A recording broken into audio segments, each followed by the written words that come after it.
I remember the day the orders came as if it were yesterday. Moscow was tense, though life in my hometown carried on with its usual rhythms.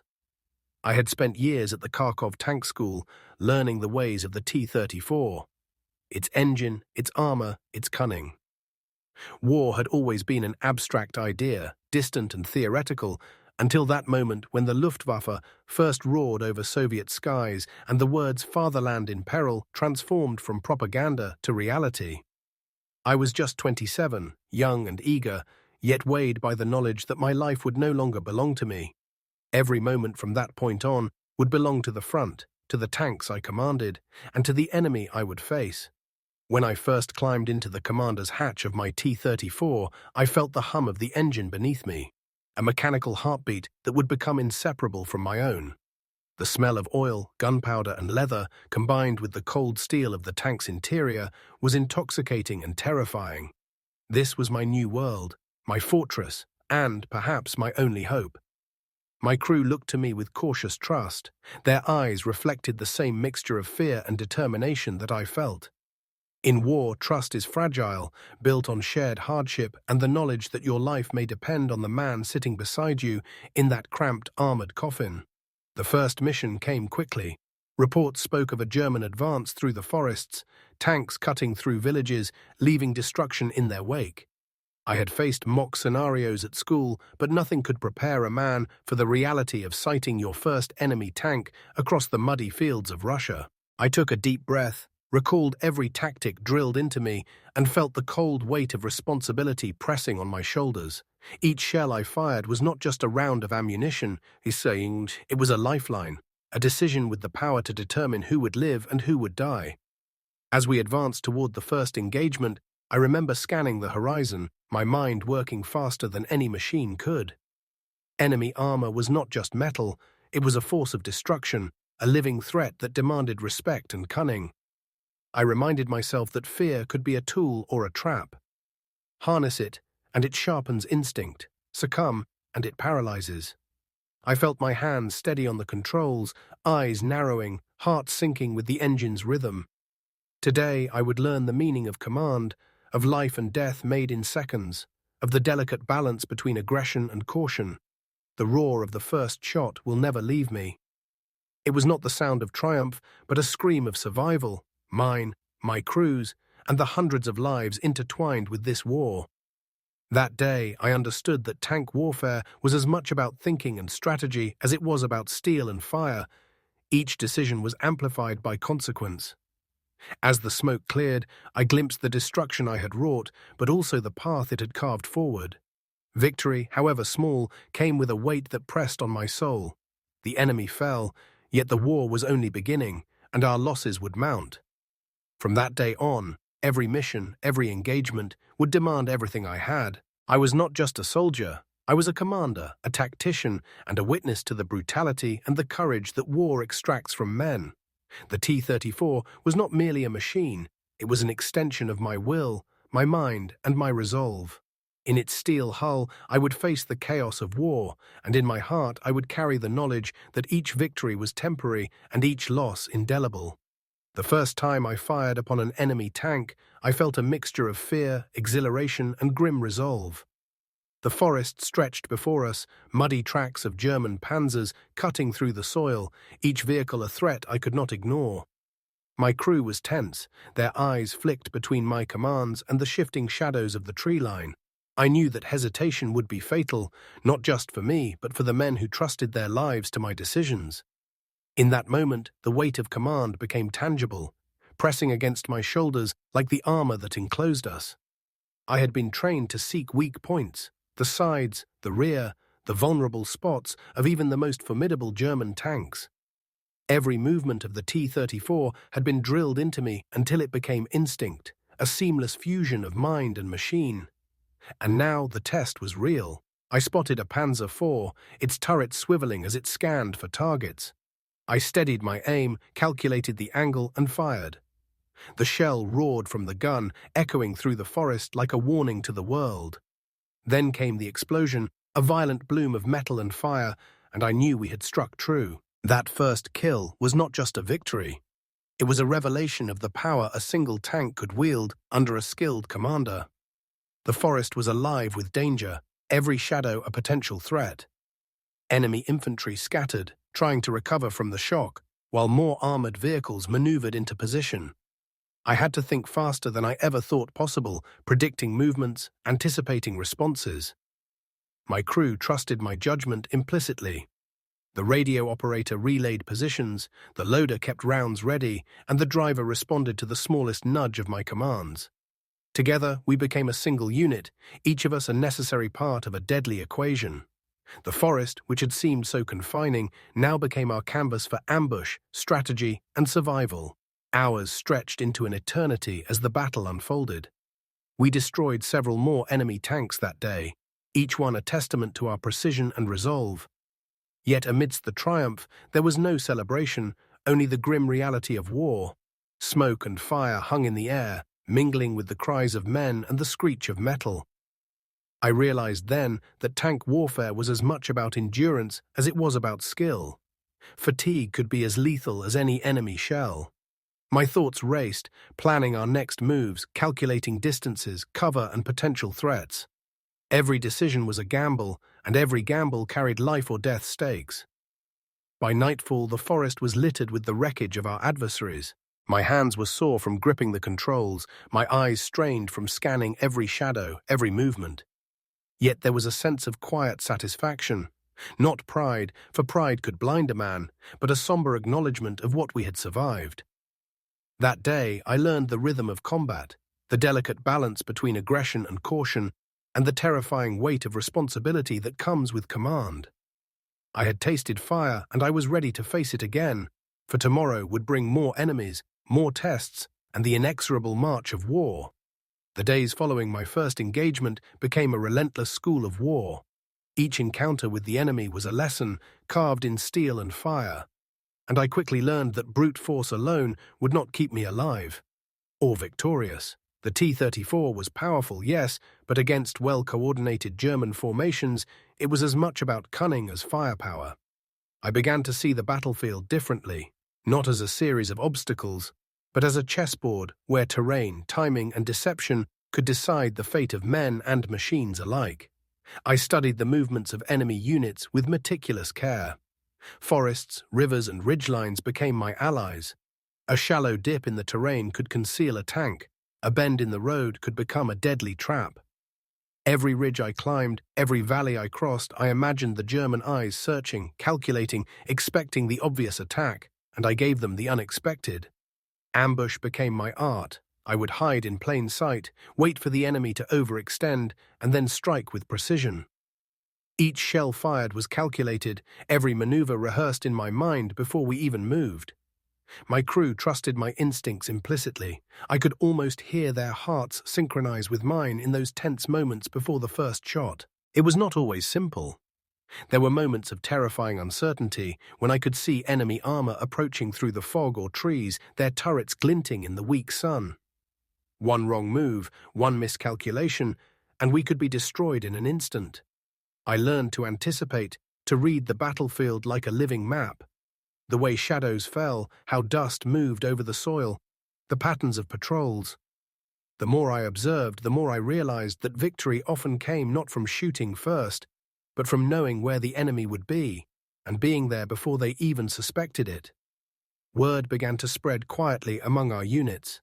Lavrinenko, they said, though I cared little for names or reputation. The important thing was survival, for my crew and for myself. But still, there was an unspoken recognition. I had a knack for turning seemingly hopeless situations into victories. Some nights, after returning from a day of battle, I would study maps and sketch scenarios, imagining new ambushes and ways to exploit terrain. Every lesson learned in battle became a blueprint for the next, and every mistake etched itself into memory, a permanent warning to never underestimate the enemy. By the end of the second week, I could sense a rhythm forming. A rhythm of attack, withdrawal, concealment, and precision strikes. The T-34 was no longer just a tank. It was an extension of my mind, a partner in my strategy. My crew moved in perfect unison with my commands, our confidence growing with each successful engagement. And yet, I never allowed myself complacency. Each encounter was a reminder of how fragile life was, how easily a single error could undo all we had achieved. But in that constant tension, in that high-wire act between life and death, I discovered a clarity I had never known. The battlefield was a puzzle, and I intended to solve it, one German tank at a time. There comes a moment in every soldier's life when he realizes that the battlefield is no longer just a place of orders and formations. It is a test of individual courage, cunning, and endurance. For me, that moment arrived during a mission that would mark the beginning of my legend in the eyes of the men around me. The orders were simple on paper: advance through the forest and support the infantry. In reality, the terrain was treacherous, the enemy alert and prepared, and my crew's lives depended on my every decision. That day, I understood that there would be times when I had to act alone, think alone, and make choices that no one else could. We moved cautiously through the dense undergrowth. Tracks of German panzers visible in the mud, their presence felt in the tension of the air. Suddenly, a reconnaissance unit stumbled upon us, triggering an alert that would draw the attention of a full enemy column. Outnumbered and outgunned, I had no choice but to rely on what I had learned in the past weeks: observation, strategy, and calculated aggression. I positioned the T-34 in a concealed ridge, barely visible against the forest canopy, and waited. Patience, I had discovered, could be as deadly a weapon as the cannon itself. When the first German tank emerged from the fog, my hands moved almost without thought, lining the T-34 with precision. The shell roared, striking true, and chaos erupted. One by one, enemy tanks moved into the kill zone I had predicted, unaware that the forest itself was working against them. My crew's coordination was flawless. Loader, driver, and radio operator executed every maneuver with the silent trust that had grown between us. By the end of the engagement, I had destroyed or disabled several enemy tanks, all while facing overwhelming odds. The forest echoed with the smoke and fire of battle, and I felt a grim satisfaction. A victory, yes, but paid for in fear, sweat, and the constant knowledge that a single mistake could mean our deaths. Word of that engagement spread quickly. Officers whispered of the young commander who had fought alone against multiple enemy tanks and emerged victorious. But I knew the truth. I was never truly alone. My crew was with me, their courage and skill as vital as my own, and our survival depended on total trust and seamless coordination. Still, that day marked the beginning of a reputation that would follow me across every battlefield I entered. A man who could confront overwhelming odds and not merely survive, but dominate the fight. In the days that followed, I continued to refine my tactics. Ambushes became sharper, strikes faster, and movements more unpredictable. I studied the enemy's routines, learned their patterns, and used every advantage the terrain offered. Each encounter increased my confidence, but also heightened my awareness of the fragile line between victory and death. Every tank destroyed was a reminder of the stakes, a confirmation that skill and strategy could overcome numbers, and that even a single commander in a T-34 could alter the course of a battle. In those forests and fields, I was no longer just a soldier. I had become a force to be reckoned with, and the legend of my solo exploits was only beginning to take shape. In the weeks that followed my first solo engagements, the intensity of the battlefield seemed to accelerate, as if the very earth beneath us had become a crucible of war. Every morning brought new orders, new sectors to secure, and new German armor to face. I had barely begun to grasp the full scale of the front, yet already my reputation was spreading among our units. Lavrinenko, they said with a mix of awe and cautious respect, though I paid little attention to whispers or accolades. My focus was singular: survive, lead my crew, and ensure that each tank I commanded was used to its maximum potential. The kill count began to climb rapidly. At first, it was a matter of skill and preparation, reading the terrain, predicting enemy movements, and striking with precision. But soon I realized that it was also about intuition, an almost preternatural sense of where the next threat would emerge. One moment, I was peering through binoculars at a distant clearing. The next, enemy tanks materialized like shadows from the fog, and my instincts guided every decision. Loader, driver, and radio operator moved as extensions of my own mind, responding instantly to every command, every shift in circumstance. It was a rhythm, a deadly dance between life and death, and we moved in perfect harmony. There were days when the number of tanks destroyed stunned even me. I remember counting dozens of burning hulks in a single sweep, each one a testament to coordination, courage, and ruthless efficiency. Yet with every victory came the weight of responsibility. The knowledge that each engagement exacted a toll, not just on the enemy, but on my own crew and myself. Exhaustion crept in, gnawing at the edges of focus, and the adrenaline that had carried us through the first weeks began to wear thin. Still, the war showed no mercy, and every hour demanded vigilance, cunning, and an unwavering commitment to survival. Enemy counterattacks became more frequent as they recognized the threat I posed. They sent reinforcements, attempted flanking maneuvers, and tried to anticipate my tactics, but I adapted. Ambushes became more sophisticated, strikes more coordinated, and my knowledge of the terrain an invaluable weapon. Forests, ridges, and river bends were no longer obstacles, they were tools, shaping the battlefield to my advantage. Every engagement was a lesson, every victory a step closer to mastery. My crew learned to trust my instincts implicitly, and in turn I trusted their skill to execute my plans flawlessly. As the 50th, 75th, and 100th tanks fell to our T-34, I began to feel the weight of legend forming around us. Soldiers whispered our achievements in mess halls and around campfires, recounting stories of the young commander whose tactics and skill seemed almost superhuman. Yet I remained grounded. Numbers could be impressive, but each tank destroyed was a human life on the other side, and each engagement carried with it the constant reminder that war is unforgiving. In those weeks, I learned that to survive and succeed was to balance courage with caution, aggression with strategy, and leadership with humility. The battlefield had become my teacher, and I was determined to learn every lesson it could offer. The battlefield had begun to take on a strange rhythm, a pattern of fire, movement, and smoke that I could almost predict before it happened. Days blurred into one another, each filled with engagements that tested our skill, endurance, and nerve.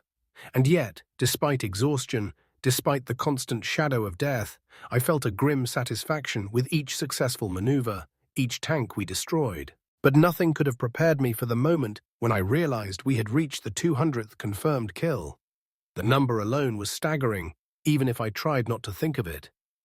It was no longer just about survival, it was about shaping the outcome of battles, tipping the scales of war with every decision.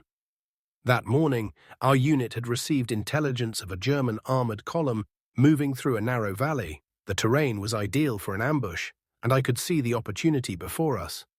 The T-34's engine hummed beneath me as we advanced into position, concealed by trees and uneven ground. My crew was silent, their focus absolute. We had been here before, many times, but each engagement carried the same weight of life or death. Every soldier in those approaching tanks represented both a threat and a challenge, and I felt the familiar surge of concentration that had carried us through so many previous battles. The first shot rang out like a bell of doom, striking the lead tank and throwing the column into chaos. Flames and smoke filled the valley, and I could hear the distant cries of men caught in the inferno.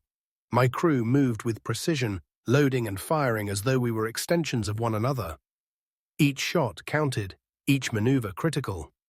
By the end of that engagement, several dozen tanks had been destroyed, and among them was the milestone that would mark our campaign.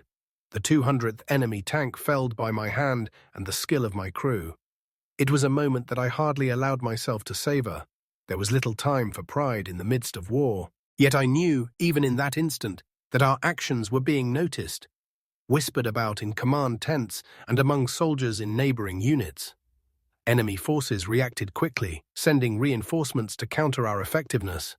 Artillery strikes and flanking maneuvers became increasingly sophisticated, designed to trap us in deadly pincer movements. Each encounter required sharper tactics, faster decision-making, and unflinching calm. I relied on every lesson learned in the past months, reading terrain, predicting enemy strategy, exploiting the element of surprise, and my crew responded without hesitation. In those moments, I felt a profound sense of unity with the men around me. Our survival depended entirely on precision, trust, and the relentless pursuit of mastery over our adversaries. By nightfall, the valley was silent except for the smoldering hulks of enemy tanks and the occasional groan of wounded vehicles. The weight of the 200th tank lingered in my mind, a reminder of the scope of our campaign and the responsibility it carried. Each victory was hard-earned, each life we spared and each enemy we destroyed a testament to strategy and resolve. And yet I could feel the tide of war pressing on, knowing that more battles awaited, more challenges lay ahead, and that our endurance and ingenuity would continue to be tested. The 200th tank was not an endpoint. It was a milestone in an ongoing struggle, and the legend of our campaign was still being written, one engagement at a time. War is not measured only by the number of tanks destroyed or battles won. I learned that the battlefield exacts its toll in ways that are invisible until you are trapped within it. The days became longer and the nights shorter. We lived in a constant cycle of movement, engagement, and vigilance. The mud clung to our boots and tracks, the rain turned the terrain into a quagmire, and the cold seeped into our bones. Yet there was no respite, no quiet to regain our strength, only the unrelenting hum of engines, the distant rumble of enemy fire, and the ever-present knowledge that one misstep could be our last. Supplies were never guaranteed, food was rationed, water scarce, and ammunition carefully counted. My crew and I learned to improvise, scavenging when necessary and conserving when we could. Each day required mental calculation as much as tactical precision. Should we risk a maneuver to secure water? Could we take a shortcut through exposed terrain without being spotted? Each decision was layered with consequence. In the quiet moments, when the tanks were parked behind ridges or hidden in forests, I would watch my crew, young men, exhausted yet unflinching, and feel the immense weight of responsibility pressing down on me. Their lives depended on my choices, and I carried that burden constantly. Sleep was fleeting and often impossible. I remember nights spent lying in the mud beside the T-34, listening to distant artillery and the occasional clatter of enemy vehicles, heart racing, eyes scanning shadows for threats. Fatigue blurred the line between dream and reality, yet even in these moments, instinct kept me alert. The battlefield is merciless. Hesitation is punished, and complacency can be fatal. I learned to push beyond my own limits, to command and fight even when every muscle screamed for rest. My body ached, my mind strained, but the T-34 was an extension of myself, and together we endured, moving as one unit through the chaos of war. The psychological toll was equally relentless. Each engagement left its mark. The burning wrecks of enemy tanks, the cries of soldiers, the fleeting faces of those we could not save. Fear was constant, but I learned to harness it, to turn it into focus and precision. Aggression without calculation leads to death. Calculation without courage is useless. Balancing these extremes became second nature. I also carried with me the knowledge that every victory added to the enemy's determination. Each destroyed tank meant they would adapt, learn, and seek to counter us. The battlefield was a living entity, and we had to move with it, not against it. Through mud, blood, and smoke, we persevered. Each day tested our endurance, our courage, and our unity. The victories were never final, the danger never gone. Yet in this relentless struggle, we honed ourselves into something more than soldiers. A team bound by trust, sharpened by adversity, and driven by a single purpose: to survive, to fight, and to make every engagement count. The war demanded everything, and I was determined to give it, not just for myself, but for the men who had placed their lives in my hands. By this point in the campaign, I had learned to read the battlefield like a living, breathing organism. Every movement, every shadow, and every ripple of smoke told a story, and it was my job to interpret it. Ambushes became my signature, the art of waiting, calculating, and striking at precisely the right moment. Each engagement was not just about firepower, but timing, terrain, and deception. I knew the Germans were sharp, disciplined, and experienced. Underestimating them would be fatal, so I began to think several moves ahead, positioning my T-34 in unexpected locations, using ridges, forests, and riverbanks to conceal both myself and my intentions. One ambush remains etched in my memory, not for the number of tanks destroyed, but for the intensity of the danger. Intelligence had reported an enemy column moving through a narrow valley, unaware of our presence. I positioned the T-34 in a hidden depression, the barrel barely visible above the foliage. My crew was tense but focused, each man executing his role with precision born of experience. The first German tank emerged, unaware that death awaited. The shell struck true, and in an instant, chaos erupted. The remaining tanks scrambled, unaware that they were entering a carefully calculated trap. By the end of the engagement, multiple enemy vehicles lay smoldering in the mud. The valley silent except for the distant echoes of artillery and the quiet hum of our tank engine. These ambushes were not merely acts of destruction, they were psychological weapons. The enemy began to move cautiously, suspicious of every ridge and forest edge, aware that we could be waiting anywhere. Each victory reinforced the notion that even a single T-34, under a skilled commander, could disrupt entire formations. I became more daring with each encounter, confident in my ability to predict enemy movements and exploit their weaknesses. My crew's trust in me allowed us to attempt maneuvers that would have seemed reckless to others, yet each gamble paid off, sharpening our skill and fortifying our reputation. Yet ambushes demanded more than courage and precision. They demanded patience. Hours could be spent waiting in silence, tense and motionless as the enemy approached. Fatigue weighed heavily, and the mind wandered dangerously toward fear or doubt. But in those quiet moments, I found clarity. I visualized the approach, anticipated the responses, and memorized every feature of the terrain. By the time the first shell was fired, our plan was complete. The enemy would walk into our trap, and we would strike with devastating efficiency. Through these ambushes, my name began to spread quietly but decisively among both allies and enemies. Soldiers whispered of the commander who seemed everywhere at once, whose tactics confounded German officers, and whose T-34 struck with deadly accuracy. And yet, despite the growing legend, I remained focused on each mission, aware that past successes could not guarantee survival in the next engagement. Each ambush was a test, a puzzle, and a reminder that victory in war is earned not by luck, but by skill, patience, and the unyielding resolve to survive against overwhelming odds. With every victory, the enemy adapted. German officers soon realized that their tanks were being destroyed in ways that defied conventional tactics. They reinforced their formations, coordinated flanking maneuvers, and adjusted their patrols to anticipate ambushes. The battlefield became more dangerous with each passing day, and the odds we faced grew heavier. It was no longer enough to rely solely on cunning. Every engagement demanded absolute precision, speed, and the ability to react to unexpected developments in real time. I recall one engagement where a reinforced enemy platoon attempted to encircle our position. They moved deliberately, trying to force us into a trap, but I had anticipated their approach. Using the uneven terrain to our advantage, I positioned the T-34 in a concealed depression with our flanks covered by natural obstacles. My crew moved silently, executing the plan with practiced efficiency. As the first enemy tank entered our kill zone, I fired, and the ambush was set into motion. Chaos erupted among their ranks. Tanks spun, fires ignited, and infantry scrambled to avoid the advancing wreckage. By the time the skirmish ended, we had survived unscathed, yet the intensity of the encounter left an indelible mark on all of us. These counterattacks tested more than our tactical skill. They tested our endurance and resolve. Days blended into nights, and the constant threat of surprise attacks meant that we could never fully relax. Every engagement carried the dual pressures of survival and expectation, the need to destroy enemy armor while keeping my crew alive. I quickly realized that mental agility was as crucial as mechanical skill.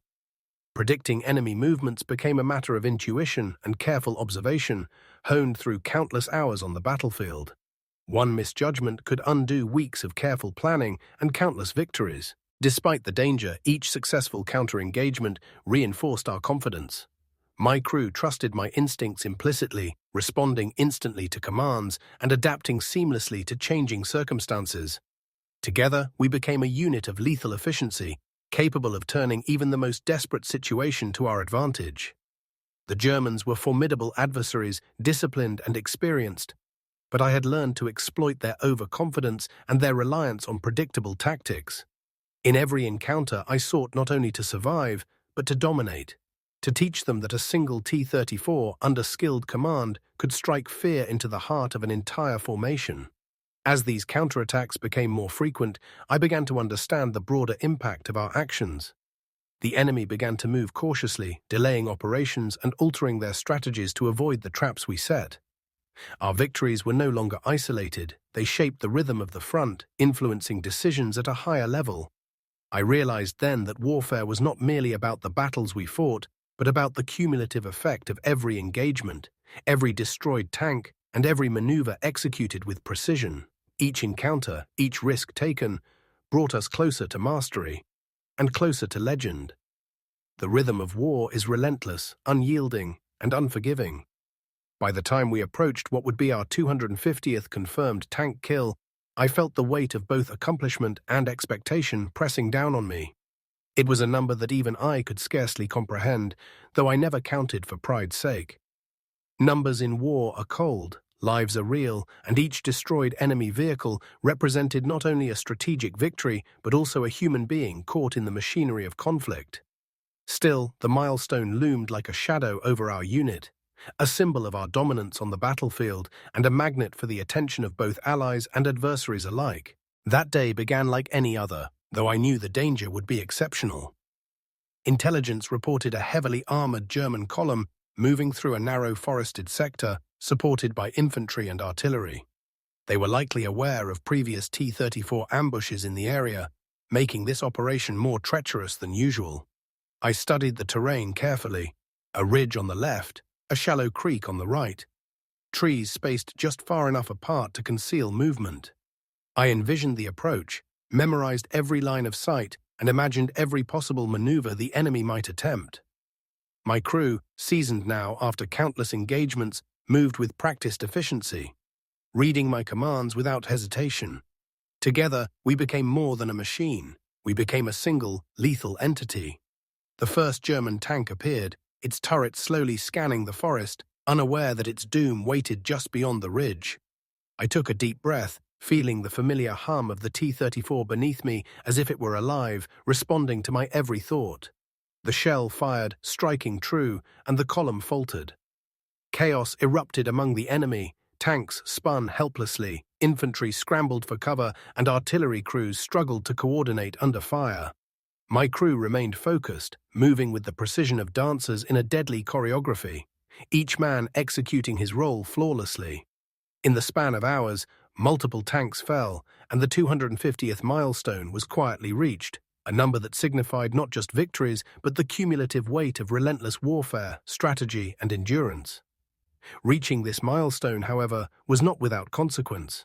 The enemy's awareness of our actions had grown exponentially. Reports circulated within German units warning of the T-34 Phantom that could appear anywhere, strike without warning, and vanish before retaliation. Reinforcements, counterattacks, and elaborate flanking maneuvers became common, testing our skills and resolve at every turn. Each engagement carried more risk, requiring faster decisions, sharper anticipation, and the relentless application of everything we had learned. Fatigue began to accumulate, not just physically but mentally. The nights became shorter, sleep scarce, and every quiet moment haunted by the thought of the next encounter. My crew and I learned to trust not just our training, but each other's instincts, intuition, and courage. The psychological burden of this milestone was immense. With each success, the expectations of my unit and the legend forming around my name grew. Soldiers whispered tales of the young commander who could dominate entire enemy formations alone, and rumors filtered back to enemy intelligence. There were days when I felt the crushing weight of these stories pressing on my shoulders, not from vanity, but from responsibility. Each tank destroyed was a reminder that the enemy would adapt, plan, and target us more aggressively. Every movement had to be calculated with precision. Hesitation could be fatal. It was not merely about survival, but maintaining the edge that had allowed us to achieve the impossible. Yet amidst this pressure, there was clarity. The battlefield had taught me that fear can be a tool when harnessed correctly. Patience, observation, and anticipation could turn overwhelming odds into manageable risk. Each engagement became a lesson, each kill a confirmation of strategy executed under pressure. By the end of the day, as the smoke cleared from the forested valley and the last of the enemy vehicles burned, I felt both relief and a quiet satisfaction. The 250th tank was more than a number. It was a testament to the unyielding endurance of my crew, the skill of our tactics, and the relentless will to survive and dominate. That night, as we camped beside the T-34, I allowed myself a rare moment of reflection. Maps were spread across the floor, oil-stained and crumpled, detailing every engagement, every ambush, and every maneuver. My crew was exhausted, but their eyes held the same determination I saw in the first days of our campaign. We were bound together not by glory, but by survival, trust, and the shared understanding that every decision carried life or death weight. The 250th tank was a milestone in more than just numbers. It was a reminder of the human element behind the legend, the relentless drive to endure, and the extraordinary feats that ordinary men could achieve when pushed to their limits. The legend was growing, but so too was the war, and I knew that the challenges ahead would demand even more courage, ingenuity, and unyielding resolve. The days following our 250th confirmed tank kill were unlike anything I had experienced before. With each victory, the enemy became more cunning, more determined to counter the force we had become. Intelligence reports indicated that German units were coordinating at higher levels to neutralize us, sending larger columns, reinforcing armor, and anticipating ambushes in places we had previously struck without detection. Every movement we made was now shadowed by the possibility of overwhelming opposition. And the battlefield itself seemed to shift underfoot, demanding sharper instincts, faster reactions, and a constant vigilance that left little room for rest. I felt the weight of responsibility more acutely than ever. Each engagement was no longer a test of skill alone, but of endurance, decision-making under extreme pressure, and the cohesion of my crew. Exhaustion was relentless. Nights were spent in the cold mud beside the T-34, sleep stolen in fragments, while artillery and distant gunfire rattled the horizon. Hunger, fatigue, and the constant tension gnawed at us. Yet the moment the engine hummed and the hatch closed, all discomfort vanished, replaced by the singular focus of survival and victory. My hands, calloused and stiff, became extensions of the machine I commanded, each lever, button, and sight a tool in the orchestration of deadly precision. The enemy's response became increasingly sophisticated. Flanking maneuvers, coordinated artillery barrages, and rapid counterattacks tested our ability to adapt in real time. On more than one occasion, I found myself isolated with only my T-34 against multiple German tanks and supporting infantry. Each encounter was a battle of wits as much as firepower. I relied on everything I had learned: concealment, the careful selection of terrain, the anticipation of enemy strategy, and the trust I had built with my crew over countless engagements. The slightest miscalculation could result in death, yet hesitation was equally dangerous. In those moments, instinct became my closest ally. I began to notice subtle changes in my own thinking. Where before I relied heavily on strategy and calculation, now I felt an undercurrent of intuition guiding decisions faster than conscious thought. I could sense the approach of enemy vehicles before they were visible, predict their formations, and position my T-34 in ways that maximized our advantage while minimizing exposure. My crew moved with a synchrony that bordered on instinctual, the loader anticipating my command before it was spoken, the driver shifting the tank to exploit cover at precisely the right moment, the radio operator coordinating information with rapid precision. Together, we were no longer merely soldiers. We were a single lethal entity, operating at the edge of human capability. Yet even as our confidence grew, so did the pressure. Stories of the phantom T-34, of a young commander whose tactics seemed impossible to counter, had spread through enemy ranks. Every encounter became more dangerous as the Germans no longer walked blindly into traps but approached cautiously, often setting their own ambushes in anticipation of ours. The margin for error shrank with every passing day, and I felt the invisible weight of expectation pressing on my shoulders. My crew looked to me not only for command, but for reassurance, and I could not afford to falter. Despite the mounting danger, we continued to press forward, each successful engagement reinforcing our reputation and further testing the limits of endurance. By now, the lines between fear, focus, and exhilaration had blurred. Each shell fired, each maneuver executed under pressure, became a testament to discipline, courage, and cohesion. The forested battlefields and open plains became arenas where strategy, instinct, and sheer will collided in brutal clarity. I had become aware that history itself might take note of our deeds, but in the heat of battle, such thoughts were fleeting. Survival, precision, and the relentless pursuit of victory occupied every waking moment. The 250th tank had passed, and the legend was growing, but so too was the danger. Each engagement reminded me that success invites countermeasures, and every triumph is tempered by the knowledge that one misstep could be final. The German army had begun to understand the threat I posed, and the pressure of facing larger, more coordinated attacks weighed heavily. And yet, despite fatigue, fear, and the knowledge that death could strike at any moment, I pressed onward, driven by duty, by the lives of my crew, and by the unrelenting certainty that in war, only the decisive survive. The days ahead would test everything we had learned, and I knew that the challenges would only grow more perilous as the war intensified.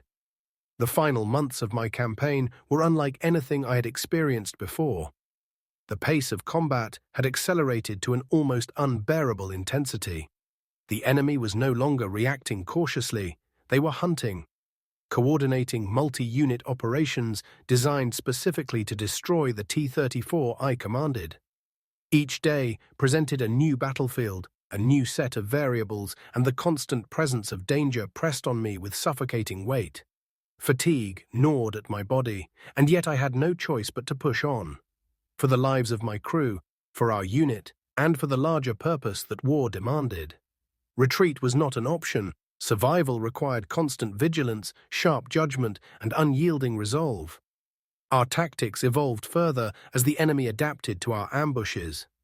Where once I could rely on forested ridges and hidden depressions, now I had to think in layers, anticipate counter-strategies, and execute maneuvers that demanded both precision and creativity. On more than one occasion, I found myself alone or nearly alone against overwhelming enemy formations. In those moments, instinct replaced deliberation. Every movement, every decision had to be exact. The T-34 became an extension of my mind, my eyes scanning for vulnerabilities, my hands guiding the tank as though it were alive. My crew moved in perfect harmony with my commands, their trust absolute, their skill honed to a level where hesitation could be fatal. During these months, I learned the harshest lesson of all, that endurance is as critical as firepower. Days blended seamlessly into nights, often without pause. Sleep was a luxury, rarely more than a few stolen hours in the mud beside our tank, while artillery rumbled in the distance and distant gunfire echoed across the plains. Hunger was a constant companion, mitigated only by brief moments scavenging or rationing what little food we had. And yet, even under this relentless pressure, we pressed on, determined to fulfill every mission, destroy every enemy tank, and survive each encounter. The battlefield demanded absolute attention, and every lapse carried the threat of instant death. Enemy forces intensified their efforts, sending larger columns, coordinating artillery strikes, and attempting to predict our ambushes. Yet each attempt against us became a lesson in counter-strategy. I learned to use the terrain not merely as cover, but as a weapon. Valleys became traps, ridges concealment, forests choke points. Each engagement required the precise orchestration of gunfire, maneuvering, and timing. Sometimes I would fire a single shell to disrupt a formation, drawing them into the kill zone we had prepared. Other times, we would strike with a coordinated barrage, each member of my crew anticipating the next move, each shell calculated to achieve maximum effect. Success in these moments was never guaranteed, but the satisfaction of surviving and prevailing was unlike anything else in life. The psychological toll was immense. Stories of the Phantom T-34 had now reached both Soviet and German lines. We were no longer anonymous. We were symbols of both fear and hope. My crew looked to me not just for leadership, but for reassurance that we could survive another day. Each engagement carried the dual pressure of survival and expectation. The knowledge that failure would not just cost us our lives, but could tip the balance of the front.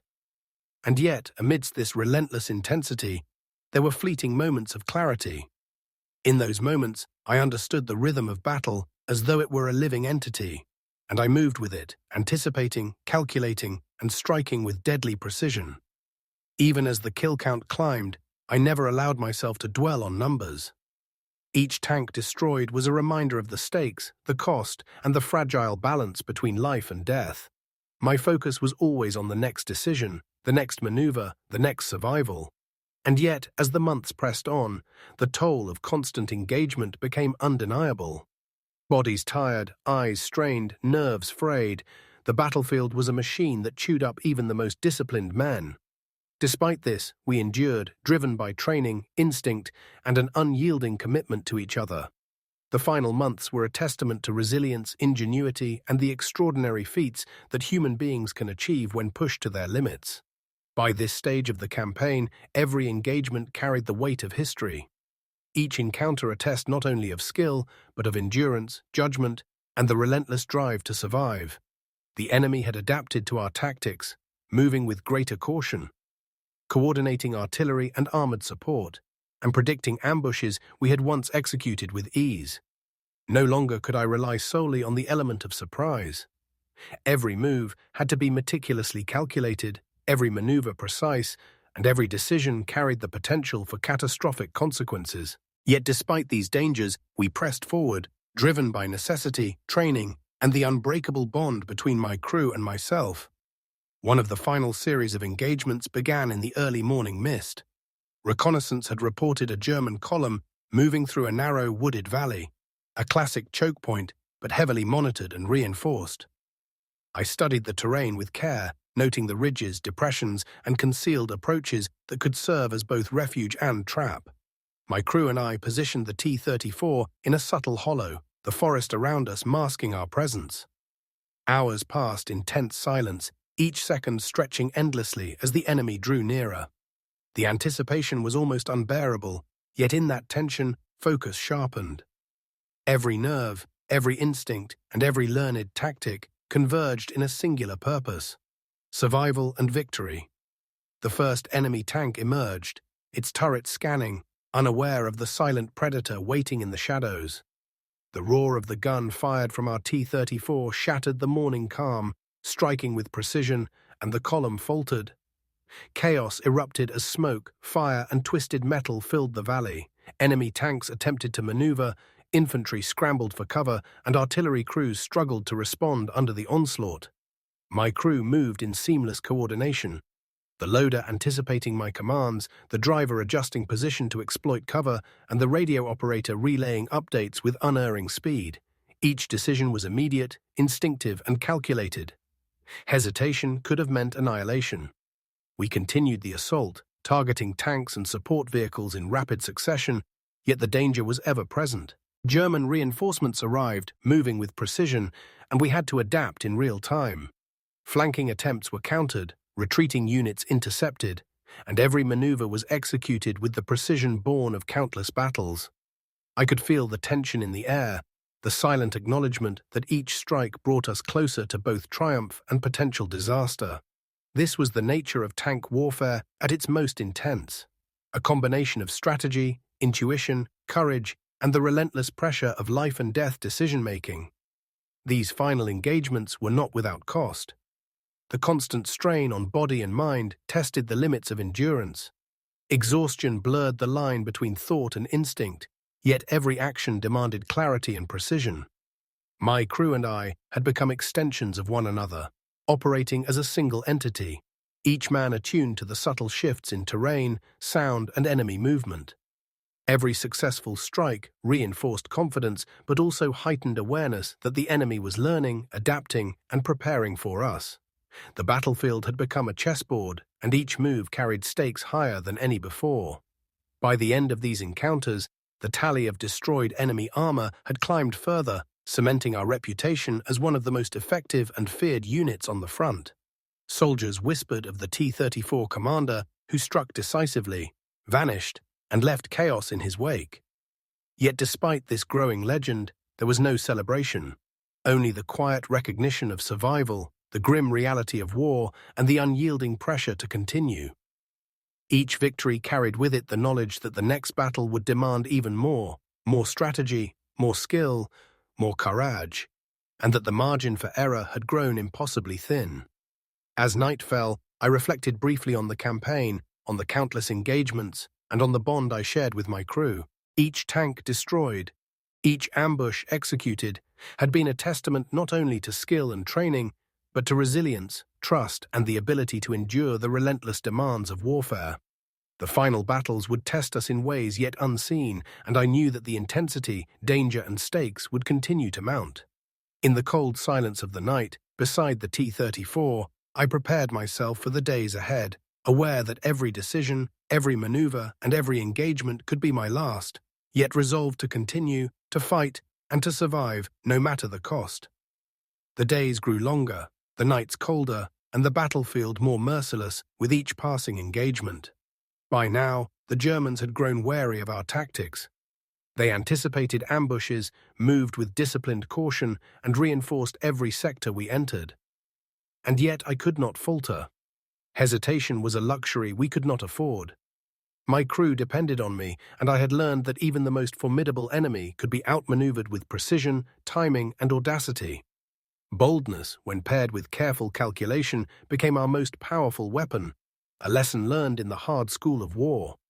One morning, reconnaissance reported a heavily armed German battalion moving through a low valley near a ridge I had scouted the previous night. The terrain offered both danger and opportunity. I realized that a direct confrontation would be suicidal. Our best chance was to use deception and speed.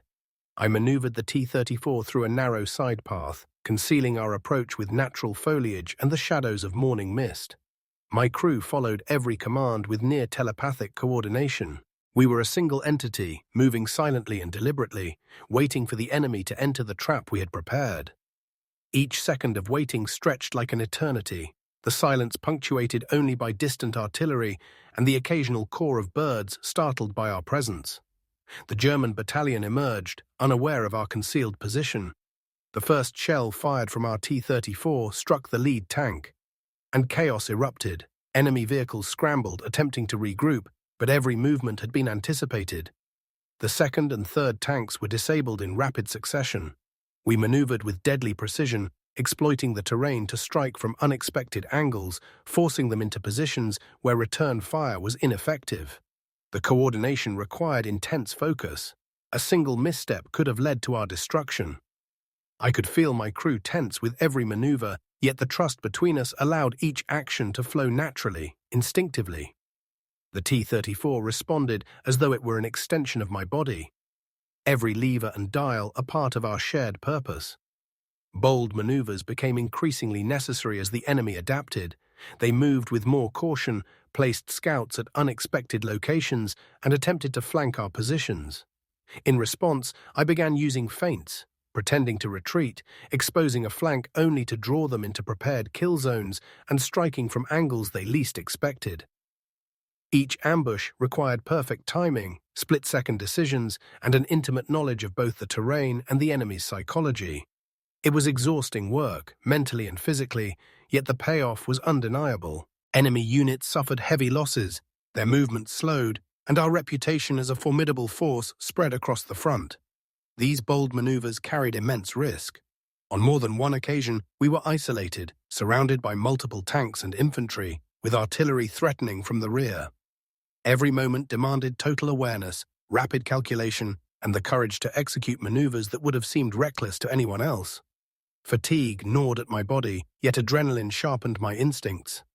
I moved the T-34 as if it were alive, anticipating each shot, predicting every maneuver, and positioning us where we could strike decisively. My crew trusted me implicitly, and together we survived situations that would have crushed lesser units. Despite the growing legend surrounding our exploits, I felt no sense of invincibility. The battlefield was unforgiving, and I knew that each victory increased the enemy's determination to destroy us. Every engagement was a reminder that survival depended on constant vigilance, ingenuity, and the ability to anticipate not only their moves, but their responses to ours. Boldness was necessary, but it was always tempered by caution, calculation, and an unwavering focus on the lives of my crew. In this delicate balance, we continued to strike decisively, dominate enemy formations, and push the limits of what a single T-34 and its crew could achieve under fire. By this point in the campaign, the intensity of combat had escalated to a level I had never before experienced. The Germans were no longer merely reacting to our attacks. They were actively hunting us. Intelligence suggested that special units had been tasked with tracking my movements, studying our tactics, and coordinating larger, more aggressive formations designed to eliminate the Phantom T-34. Each operation became a high-stakes test, a deadly puzzle in which one misstep could cost us everything. I felt the weight of responsibility pressing harder than ever, knowing that every decision I made directly affected the lives of my crew. The enemy's vigilance forced me to adapt constantly. Our usual ambush sites were avoided or heavily patrolled. Reconnaissance became more dangerous, and any hint of predictability was exploited immediately. I began varying our routes, creating deceptive trails and employing feints to mislead them. Terrain became not just cover, but a weapon. We used dense forests, ridges, and river bends to obscure our approach and create traps for the unwary. Every engagement required heightened awareness, split-second decision-making, and flawless execution. The T-34 was no longer just a vehicle.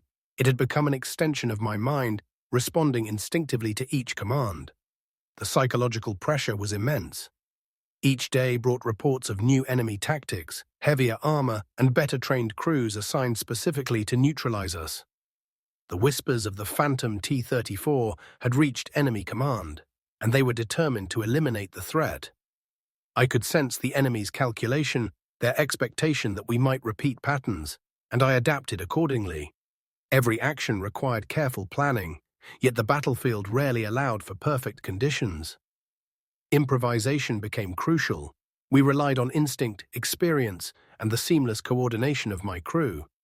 Each man moved in sync with the other, responding to subtle cues and anticipating the next maneuver before it was needed. Despite the danger, I refused to let fear dictate our movements. The T-34's power, combined with our tactics, still allowed us to dominate even when outnumbered. We continued to employ bold maneuvers, feigned retreats, concealed positions, rapid flanking, all executed with precision under the constant threat of overwhelming enemy fire. The fog of war was constant. Smoke, dust, and the roar of engines created confusion. Yet we used it to our advantage. Every engagement demanded mental clarity, rapid calculation, and unflinching courage. The margin for error was thinner than ever, and each encounter reminded me of the fragile line between survival and death. The enemy's increased coordination also meant we faced larger and more complex battles. Multiple tanks, supported by infantry and artillery, became a common threat. In these situations, I had to anticipate movements across a wider field, calculate angles of attack, and manage multiple threats simultaneously. Each maneuver was a careful balance between aggression and caution, risk and reward. I relied on my crew's skill and trust in one another, knowing that even a single lapse could be fatal. Over time, we developed an almost instinctual awareness of how to position ourselves, when to strike, and how to withdraw if necessary. Even as the enemy closed in, our determination did not waver. We had survived countless ambushes, crushed armored formations, and become a symbol of both fear and efficiency. Yet every success brought new dangers, and I knew that the enemy's adaptation would eventually test the limits of our endurance. Sleep-deprived, physically exhausted, and constantly alert, we pressed on, driven by duty, survival, and the unspoken bond that had formed between my crew and myself. The battlefield was no longer just a test of skill. It was a test of endurance, courage, and the ability to remain one step ahead of a relentless adversary. The front had become a relentless torrent of fire and steel, and I had learned that only audacity could keep us alive. Caution alone would no longer suffice. The Germans were adapting faster than ever, coordinating larger columns, reinforcing flanks, and analyzing every pattern we left behind. Survival demanded boldness, and the T-34, combined with the skill, trust, and instincts of my crew, was the instrument of that audacity. Each engagement now required maneuvers so daring that they bordered on the impossible. Yet the margin for error had shrunk to almost nothing. One engagement stands out vividly, though it feels like a blur in memory. A German battalion had been reported moving through a heavily forested sector, with artillery and infantry accompanying them. Normally, such a force would have been overwhelming, but I saw an opportunity in the narrow gaps between the trees and ridges. I positioned the T-34 in near-total concealment, my crew poised for the strike. The first tank emerged from the mist, unaware that we were lying in wait. I fired a single shot, a precision strike to disable the lead vehicle. Chaos erupted behind it. Tanks spun, infantry scattered, and artillery crews struggled to coordinate under fire. My crew responded instantly, executing the next steps as if rehearsed countless times. Each shell perfectly placed, each maneuver flawless. The audacity of our tactics lay not just in attacking, but in positioning ourselves where we were most vulnerable in appearance but strongest in effect. We would feign retreat to draw the enemy into traps, expose a flank only to bait them into pre-sighted kill zones, and strike from angles they least expected. These maneuvers required perfect timing, split-second decisions, and complete trust in my crew's ability to anticipate every command. The T-34 responded like an extension of my body, moving with a fluidity that seemed impossible in a war machine of its size. And my crew operated in near silence, their coordination instinctual and precise. These engagements were physically and mentally exhausting. Days merged into nights, and the cold mud and constant vigilance left our bodies aching, yet the mind sharpened under pressure. Fear, which could have been paralyzing, became a tool, a focus that demanded awareness, anticipation, and audacity. I had come to understand the battlefield as a living, breathing entity, where every tree, ridge, and dip in the terrain told a story. By reading it carefully, predicting enemy movements, and exploiting weaknesses, we turned even overwhelming odds into opportunities for decisive action. The psychological impact on the enemy was evident. Reports indicated growing German caution, hesitation, and even panic in sectors we had previously struck. Our audacious maneuvers had made the Phantom T-34 a legend among enemy ranks. They no longer trusted open fields, moved cautiously through forests, and hesitated in situations that previously would have been routine. And yet, with each victory, the danger grew. Reinforcements were larger, artillery strikes heavier, and the likelihood of encountering a trap designed specifically for us became ever more probable. Each engagement tested the limits of strategy, courage, and endurance. I had also learned to balance audacity with caution. Bold maneuvers without calculation were death sentences. Every feint, every flanking move, every seemingly reckless decision was tempered by knowledge, experience, and the trust of my crew. Our success depended on this delicate balance. Each victory reinforced our confidence, yet reminded us that the margin for error was vanishingly small. The T-34, my crew, and I had become a single force capable of extraordinary feats. But the shadow of the enemy, adapting and relentless, loomed ever larger. By the end of these final audacious engagements, our reputation as an unstoppable force was cemented. Yet the danger had never been greater. Each battle, each maneuver, each strike brought us closer to the edge. I felt the thrill of success tempered by the awareness that the enemy was learning, adapting, and preparing for the confrontation that could end it all. Boldness had kept us alive, but the front had grown merciless, and every day the risks increased. In that knowledge, I found a sharpened focus, a determination to survive, strike, and lead my crew with every ounce of skill, courage, and audacity I possessed.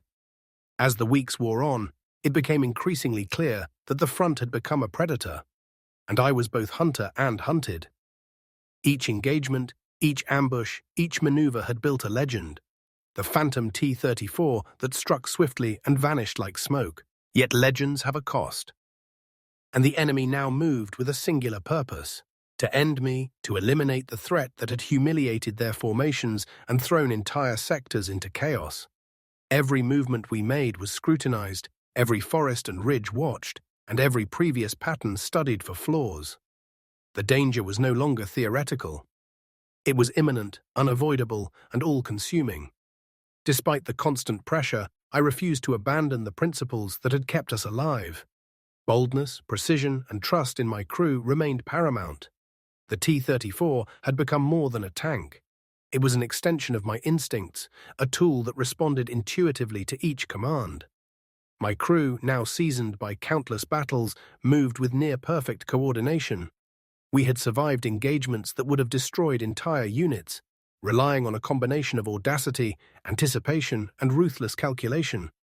But even with all these advantages, I knew that the next encounter could be the one that finally ended us. The tension was palpable. Reconnaissance reported larger enemy columns, artillery support, and coordinated counterattacks in areas we had previously used to our advantage.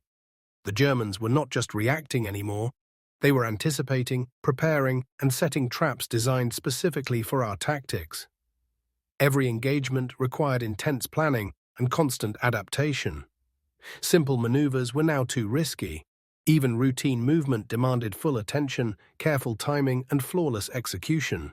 I could feel the psychological pressure mounting, not only on myself but on my crew. Each man relied on me for leadership, guidance, and reassurance in the face of danger that seemed almost inevitable. One morning, we received intelligence of an enemy concentration moving through a wooded valley near a strategic ridge. It was an ideal opportunity, if we could strike decisively, but the risk was enormous.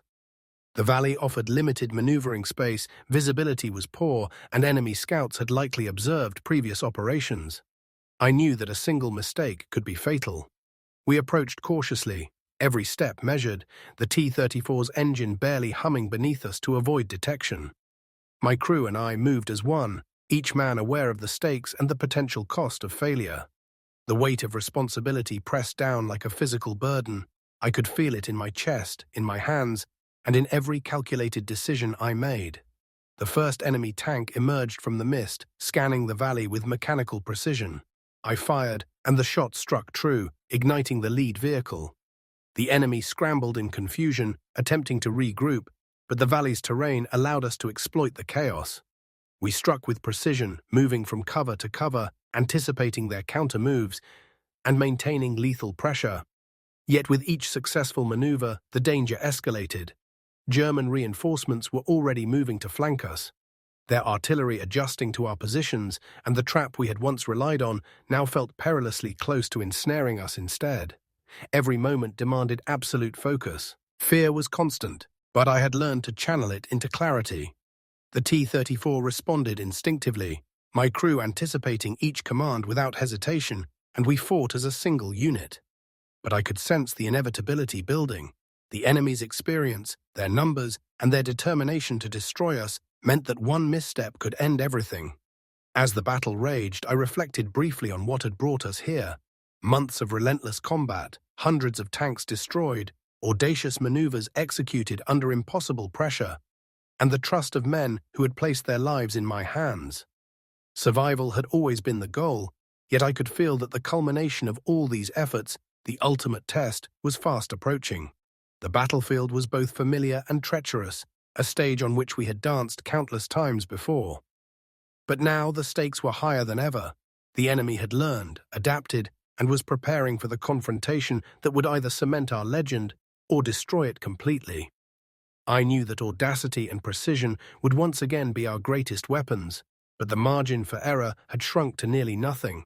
In that tense, electric calm before the next engagement, I steeled myself, aware that every decision, every movement, and every shot could be the difference between survival and the final, irreversible end. The morning was cold, the kind of cold that seeps into your bones and steals even the smallest measure of comfort. Mist clung to the forested hills, blanketing the valley where we had operated for weeks. Reports indicated a massive German counteroffensive, unlike any we had faced before. A coordinated strike with tanks, infantry, and artillery, all aimed at eliminating the T-34 that had become a thorn in their side. I felt the tension in my chest tighten, but there was no room for fear. My crew looked to me with unspoken trust, their eyes reflecting the same grim determination that I carried. Survival, for all of us, now depended on absolute focus, flawless execution, and the audacity that had carried us through countless engagements before. We advanced cautiously, the T-34's engine a low hum beneath us. I studied the terrain carefully, noting every ridge, dip, and tree line. The enemy had likely anticipated our previous tactics, so I altered our approach, creating deceptive trails and choosing angles of attack that minimized exposure. Every movement required calculation, every second counted. My crew operated in silent synchrony, anticipating each maneuver, adjusting the tank's position with precision and preparing the gun for instant action. The valley ahead seemed deceptively quiet, but I knew better. The calm before the storm is often the most dangerous moment in war. The first German tanks appeared, rolling into view with mechanical certainty. I fired immediately, striking the lead tank and sending it spinning into a ditch. Chaos erupted, and the rest of the enemy column attempted to reorganize, but our position was chosen perfectly. Using the natural cover of ridges and forest, we moved with speed and precision, striking from unexpected angles, disabling tanks and forcing infantry to scatter. Each shot was calculated, each maneuver a dance of life and death. The audacity of our tactics, honed over months of relentless combat, allowed us to dominate even against overwhelming numbers. Yet the danger was closer than ever. I could sense the tightening noose of enemy artillery and reinforcements closing in. The battle intensified. Reinforcements from the enemy arrived rapidly, flanking our position from both sides. Shells exploded around us, trees splintered, and the ground shook with the roar of engines and the impact of ordnance. My crew remained steadfast, executing commands flawlessly, but I could feel the increasing pressure of the moment. Every second demanded perfection, and I knew that even a minor mistake could mean instant destruction. Adrenaline surged, sharpening instincts and focus, yet the exhaustion of months of combat weighed heavily on our bodies. The T-34 moved as though alive, responding seamlessly to every command, every pivot, every calculated strike. Amid the chaos, I realized that the enemy had learned to anticipate our maneuvers. They were setting traps, coordinating artillery, and targeting our flanks with precision. Every movement became a perilous choice. Strike aggressively, risk overexposure, hold position, risk being outflanked, maneuver to a better angle, risk entering an unseen kill zone. The tension was suffocating, yet the audacity that had defined our campaign demanded action. We struck decisively, disabling tanks, scattering infantry, and using every element of the terrain to our advantage. The valley became a theater of smoke, fire, and twisted steel, a testament to the skill, trust, and courage of my crew. And yet, amidst the intensity and precision, I felt a creeping awareness that the battle might finally surpass our ability to survive. The enemy's coordination, the sheer numbers, and the complexity of the engagement had reached a level beyond any we had faced. I relied on every instinct, every lesson, and every ounce of experience, pushing my body and mind to the limits. Each decision was instantaneous, each maneuver critical. The T-34 and my crew were extensions of myself, yet the stakes had never been higher. The roar of engines, the smoke of burning vehicles, and the cries of battle formed a chaotic symphony. A reminder that despite all skill and audacity, the battlefield is a relentless and unforgiving force. The morning was cold, the kind of cold that seeps into your bones and steals even the smallest measure of comfort. Mist clung to the forested hills, blanketing the valley where we had operated for weeks. Reports indicated a massive German counteroffensive, unlike any we had faced before. A coordinated strike with tanks, infantry, and artillery, all aimed at eliminating the T-34 that had become a thorn in their side. I felt the tension in my chest tighten, but there was no room for fear. My crew looked to me with unspoken trust, their eyes reflecting the same grim determination that I carried. Survival, for all of us, now depended on absolute focus, flawless execution, and the audacity that had carried us through countless engagements before. We advanced cautiously, the T-34's engine a low hum beneath us. I studied the terrain carefully, noting every ridge, dip, and tree line. The enemy had likely anticipated our previous tactics, so I altered our approach, creating deceptive trails and choosing angles of attack that minimized exposure. Every movement required calculation, every second counted. My crew operated in silent synchrony, anticipating each maneuver, adjusting the tank's position with precision, and preparing the gun for instant action. The valley ahead seemed deceptively quiet, but I knew better. The calm before the storm is often the most dangerous moment in war. The first German tanks appeared, rolling into view with mechanical certainty. I fired immediately, striking the lead tank and sending it spinning into a ditch. Chaos erupted, and the rest of the enemy column attempted to reorganize, but our position was chosen perfectly.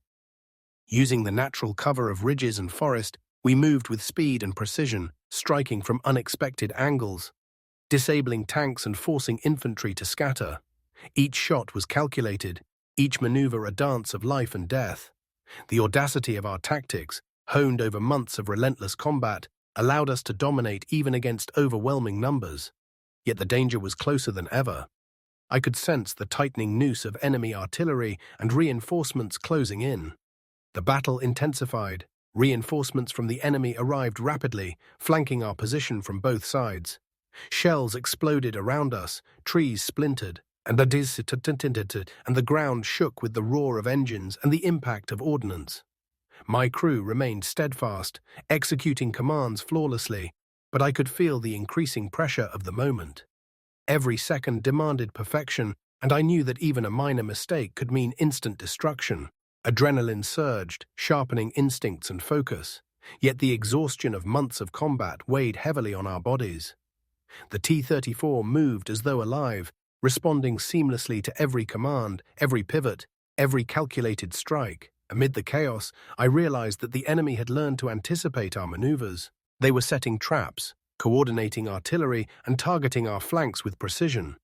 Every movement became a perilous choice: strike aggressively, risk overexposure; hold position, risk being outflanked; maneuver to a better angle, risk entering an unseen kill zone. The tension was suffocating, yet the audacity that had defined our campaign demanded action.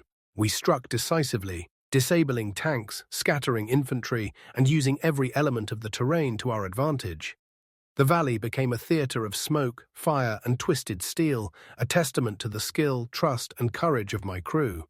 And yet, amidst the intensity and precision, I felt a creeping awareness that the battle might finally surpass our ability to survive. The enemy's coordination, the sheer numbers, and the complexity of the engagement had reached a level beyond any we had faced. I relied on every instinct, every lesson, and every ounce of experience, pushing my body and mind to the limits. Each decision was instantaneous, each maneuver critical. The T-34 and my crew were extensions of myself, yet the stakes had never been higher. The roar of engines, the smoke of burning vehicles, and the cries of battle formed a chaotic symphony, a reminder that despite all skill and audacity, the battlefield is a relentless and unforgiving force. The valley was chaos incarnate. Fire, smoke, and the deafening roar of engines surrounded us. Every sense was alive with danger, and yet, in the midst of it all, I felt a strange clarity. The T-34, battered but resilient, responded to every command as if it understood the urgency of the moment. My crew, seasoned by countless battles, moved with instinctive precision, trusting me implicitly, and I trusted them with my life. We had survived impossible situations before, but there was an unspoken understanding that this engagement might be our last. Each maneuver, each shot was critical. There was no room for error. The enemy had learned to anticipate our tactics. They attempted to flank us, using every advantage the terrain could provide. Artillery shells rained down, exploding with deadly proximity, shaking the ground beneath our tank and rattling our nerves. Yet we continued to execute our maneuvers with the audacity and precision that had become our hallmark.